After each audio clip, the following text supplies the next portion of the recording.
Selamat pagi anak-anak, salam sejahtera untuk kita semua. Kita ketemu lagi pada hari ini, Rabu 5 Agustus 2020.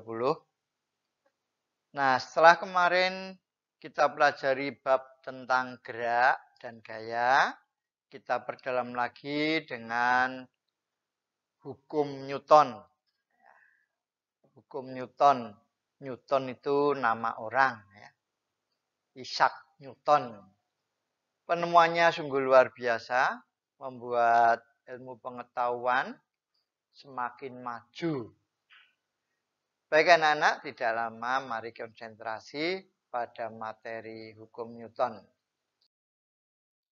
Hukum Newton itu ada 3 jenis, masing-masing disebut hukum 1 Newton, hukum 2 Newton, dan hukum 3 Newton.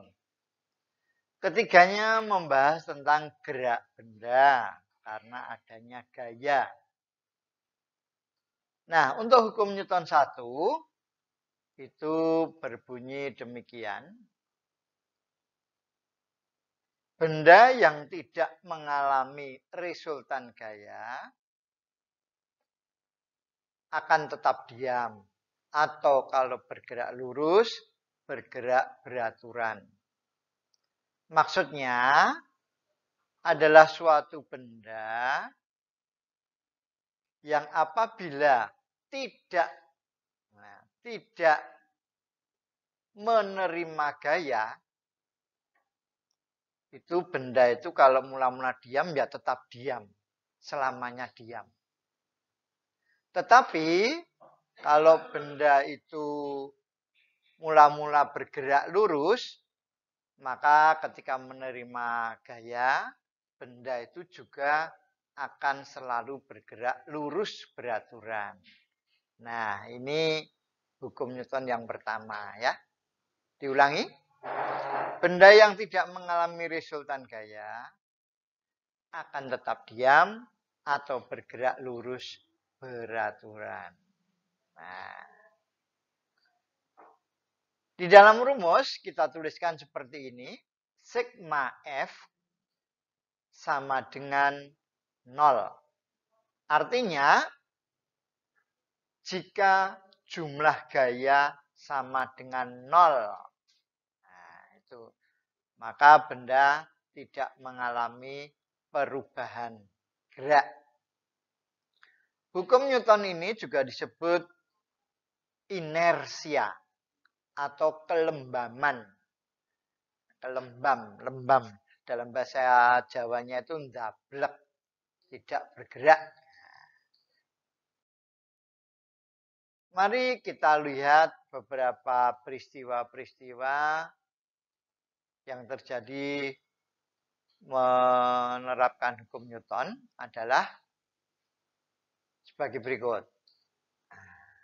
Apabila kita naik sepeda motor dalam keadaan diam, sepeda motornya berhenti, tiba-tiba motor digas, maka badan kita pasti akan tertarik ke belakang.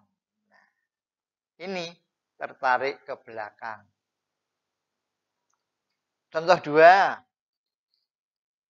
Apabila kita naik sepeda motor dalam keadaan berjalan, ya, sepeda motornya berjalan, tiba-tiba motornya direm mendadak, mau menabrak misalnya begitu.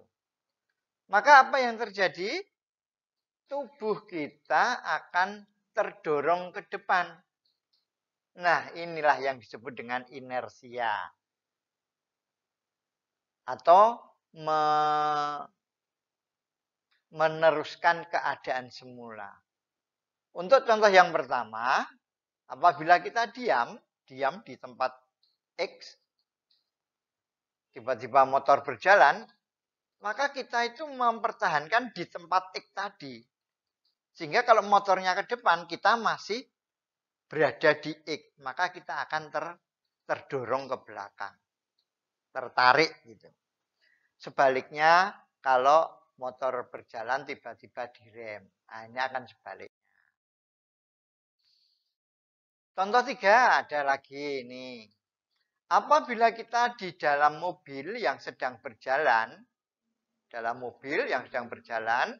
tiba-tiba jalan membelok ke arah ke kanan. Maka sopirnya membelokkan ke kanan secara tiba-tiba, tubuh kita akan terlempar ke arah kiri. Ya, pernah ketang mangu? Nah, itu contohnya kalau mobil belok kanan, kita terlempar ke arah kiri. Atau sebaliknya, gitu.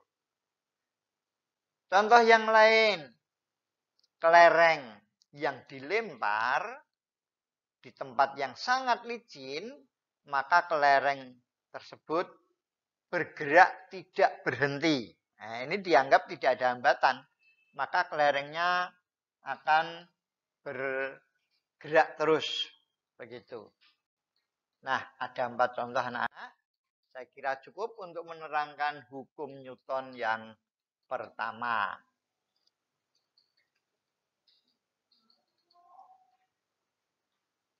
Nah, ini ada ilustrasi lagi. Mobil, ya, mobil yang semula diam, tiba-tiba digas maju ke depan, maka orang-orangnya akan tertarik ke belakang. Ini contoh gambarnya ya. Ilustrasi. Ilustrasi yang kedua, mobil direm. Nah, ini mau nabrak sapi ini. Maka penumpangnya akan terdorong ke depan. Ya. Nah, itu. Hukum Newton 2. Kita masuk hukum Newton 2. Ya. Bunyinya, nih. Besarnya percepatan suatu benda sebanding dengan resultan gaya dan berbanding terbalik dengan massa benda. Itu. Ini bunyinya. Jangan lupa, nanti dicatat bisa dalam buku. Diperoleh rumus seperti ini. Nah, tidak usah bingung anak-anak. Ini kita baca pelan-pelan.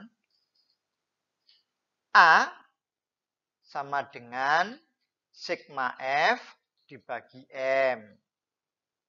Atau diubah rumusnya, sigma F sama dengan M kali A. Nah, perlu diketahui, A itu melambangkan percepatan, simbol dari percepatan. Satuannya meter per sekon pangkat 2. Sedangkan M, kita sudah sering ketahui, M ini adalah massa benda dengan satuan kilogram.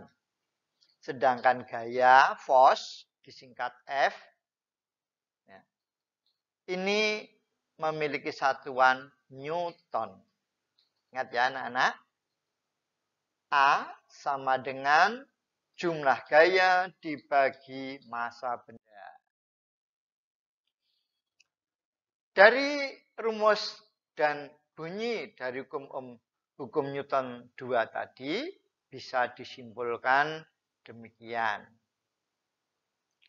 Jika gaya yang bekerja pada suatu benda nilainya besar, maka benda akan mengalami pergerakan yang cepat. Percepatannya tinggi. Saya ulang. Jika suatu benda diberi gaya, dan kalau gayanya besar, maka bendanya akan bergerak dengan cepat. Tetapi apabila gayanya kecil, F-nya kecil, maka benda bergerak lambat. Nah, itu kesimpulan yang pertama dari A sama dengan F dibagi M.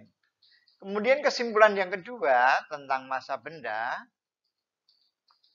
jika massanya benda itu kecil, mendapatkan gaya, maka percepatannya akan besar atau tinggi, geraknya makin cepat. Sebaliknya kalau bendanya itu besar massanya, maka mengakibatkan percepatannya rendah, lambat. Itu. Ya, ini ya dari F per M tadi. Ada satu contoh soal bisa kita Amati ini kalimat soal. 1. Suatu benda didorong dengan gaya 600 Newton. Jika diketahui massa bendanya 50 kg, berapakah percepatannya? Nah, ini kalimat soal kita buat menjadi secara sistematis pakai diketahui. Nah, itu diketahui. Kamu lihat pada soal, ada bilangan 600 Newton. Nah, itu kita tulis F, gaya. Kemudian ada lagi di sini, massa benda 50 kg. Kita tulis M sama dengan 50 kg. Sudah cukup 2 bilangan aja yang diketahui. Kita masuk ke apa yang ditanyakan. Nah, percepatan. Kita tulis A. Jawab selalu berdasarkan rumus ya anak-anak. IPA itu seperti itu. Ilmu pasti tidak lepas dari rumus. A sama dengan F dibagi M. Kita ubah nilai F seperti yang diketahui itu 600 Newton dibagi 50 kilo. Nah, maka ketemunya 600 dibagi 50 jawabannya 12. M per S pangkat 2. Jawaban akhir. Jadi benda bergerak dengan kecepatan 12 meter per sekon kuadrat. Gitu ya anak-anak. Nanti kalau kurang jelas bisa diulang-ulang video ini pada contoh soal itu. Kita lanjutkan contoh soal kedua.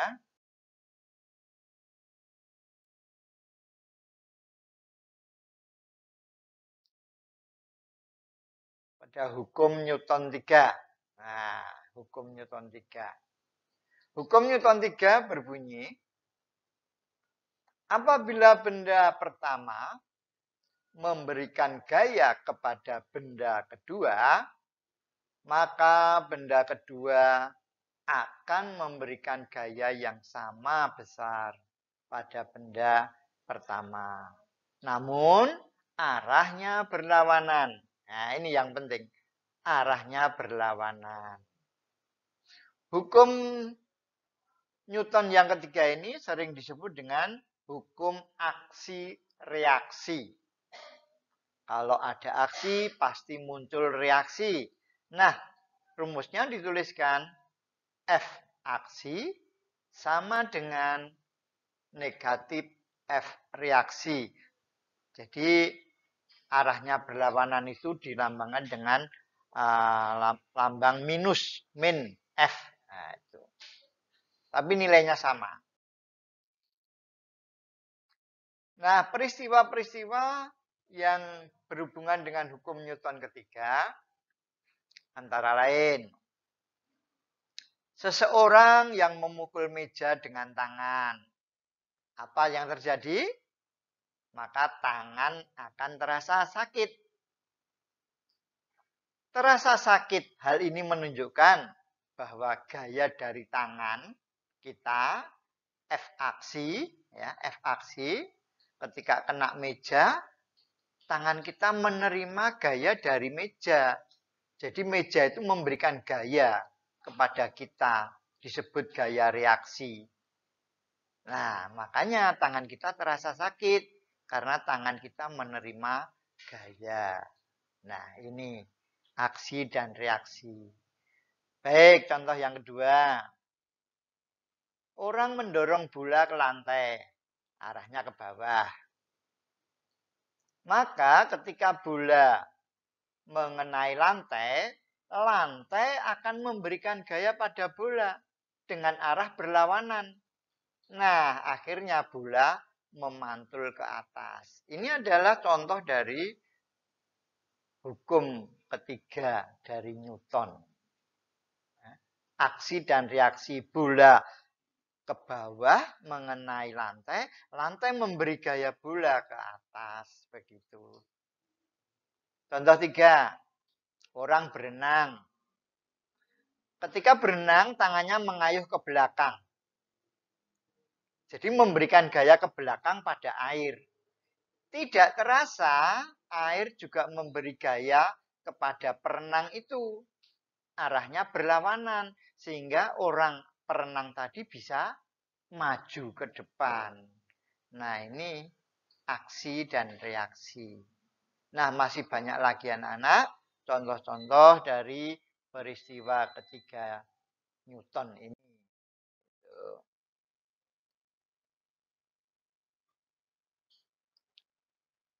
Ini saya sertakan ilustrasi gambar.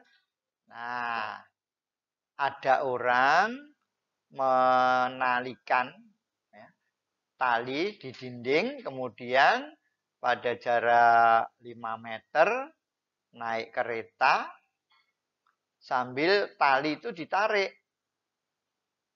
Orang ini memberikan gaya ke belakang dengan tangannya, menarik ke belakang. Tapi ketika dia menarik ke belakang, orang ini menerima gaya ke depan. Sehingga orang ini akan maju terdorong ke depan. Ini contoh yang dengan gambar akan menjadikan lebih jelas. Contoh dengan ilustrasi yang lain. Tadi orang memantulkan bola ke bawah, bola akan terpantul ke atas. Yang ketiga adalah renang tadi, mengayuh, memberi gaya ke belakang, badannya maju ke depan. Nah, anak-anak, untuk hukum Newton cukup itu saja.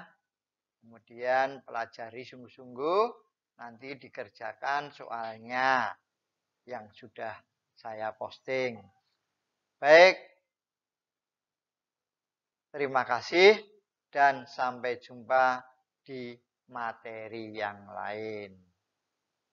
Selamat siang.